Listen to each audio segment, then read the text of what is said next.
Well, last night in Jordan, Foreign Minister Penny Wong announced aid for Gaza, but made no mention and no call for Israeli hostages to be released. Not a word.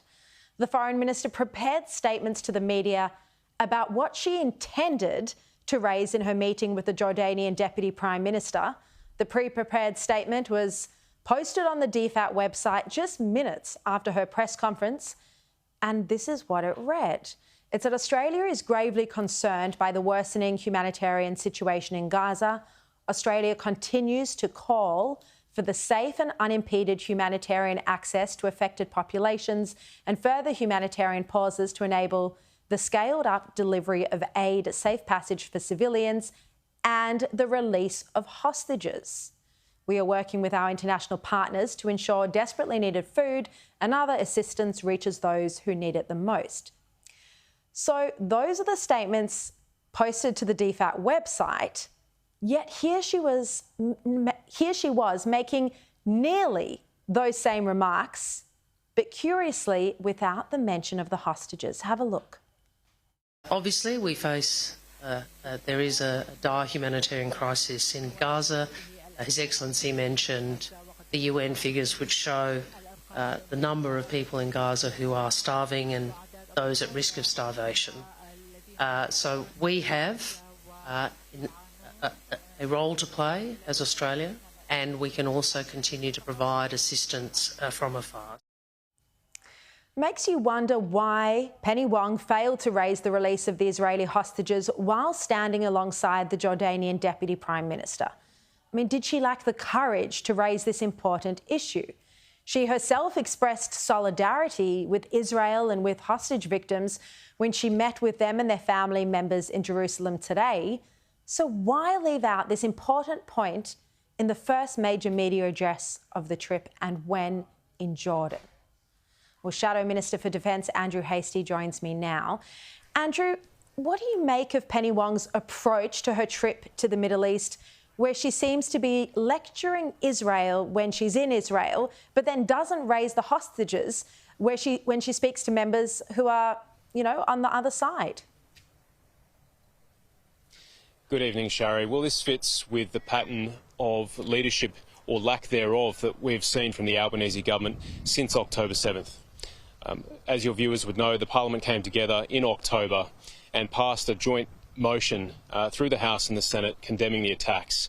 But what we've seen from this government has been a slow response around the moral issues with October 7th.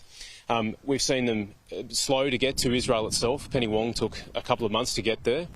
And now she seems to be equivocating when she's on the Jordanian side of the Jordan River, and that's a problem. And so this is really a precise time, and we need clarity here. October 7th was an attack by Hamas that was unprovoked, and it was cold-blooded murder. And this situation could be resolved fairly quickly if Hamas released those hostages. And so it was really important that Penny Wong made that clear last night. Yeah, but instead there seems to be more priority to giving millions and millions and millions of aid that we don't even know whether it's reaching innocent Palestinians, civilians, and, or if it's being redirected by the governing body in Gaza, which we know is Hamas. Now, this morning, the Prime Minister said he wouldn't speculate on the South Africa's genocide case against Israel. The South African genocide case against Israel. He said he wouldn't speculate because it's an ongoing legal case that doesn't concern Australia. Have a look at his comments. We're not participants in this. This is the actions of South Africa taking action at the ICJ. The Foreign Minister made clear Australia's position. That doesn't mean that we agree with some of the assumptions that are there in the South African case at all. I mean, Andrew Hastie, why can't he just say very clearly that there is no genocide from Israel? Why does he have to weasel and mix and, have such complicated words like that? Just come out clearly and say there is no genocide from Israel. South Africa is out of line. Well, that's precisely the point. There's a lack of leadership and a lack of clarity here. The Prime Minister is our national leader. We are a regional power. We do have a voice on the international stage. And it's important that countries like Australia are very clear on this. Israel is not committing genocide against Palestinian people. In fact, they're responding to October 7th, which was an unprovoked attack by Hamas, which saw the slaughter of innocent men, women and children. And we uphold the right of Israel to defend itself. Now, the Middle East is a very complex place, but if one thing is clear is that October 7th was an unprovoked terrorist attack. That's very clear, and Israel has the right to respond. Absolutely, and thank you for your strong comments on this topic. Now, we know that Albanese's been cozying up to China. Well, China's ambassador to Australia, Xi Xian, made a rare public appearance at a press conference today, and he made demands of Australia that we stop interfering in maritime disputes involving the South China Sea and stop commenting on Taiwan's elections. Here he was. We're ready to compromise. We're ready to show flexibility on many issues, for example, in trade issues, but on the question of Taiwan, there's no room at all for us to show flexibility or to make compromise because it involves China's sovereignty and territorial integrity. Because I noticed there are people in this country, I'm not talking about the government, I'm talking about the people, there are certain people in this country, there are certain forces in this country who really have misunderstanding about the historical facts of Taiwan.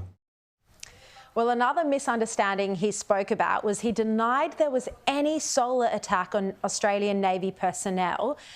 I mean, Andrew, how can he make such a blatantly false claim? This was a good case study in gaslighting, Sharri, because it's not a matter of supposition that the sonar attack on our sailors occurred. It's a matter of fact. I've had the briefing. It's very clear. So that's false. The sonar attack on our Royal Australian Navy sailors did occur. It's China who has blocked our exports. It's China who has detained Australian citizens without proper process. So for us to get a lecture is pretty rich, I must say. It's also China who's preemptively warned us about Taiwan. So I think we just continue doing what we do.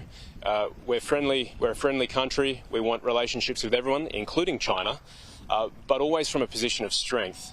And always from a position of principle, which is very, very clear. Mm-hmm. Look, just quickly before you go, you're obviously Shadow Defence Minister.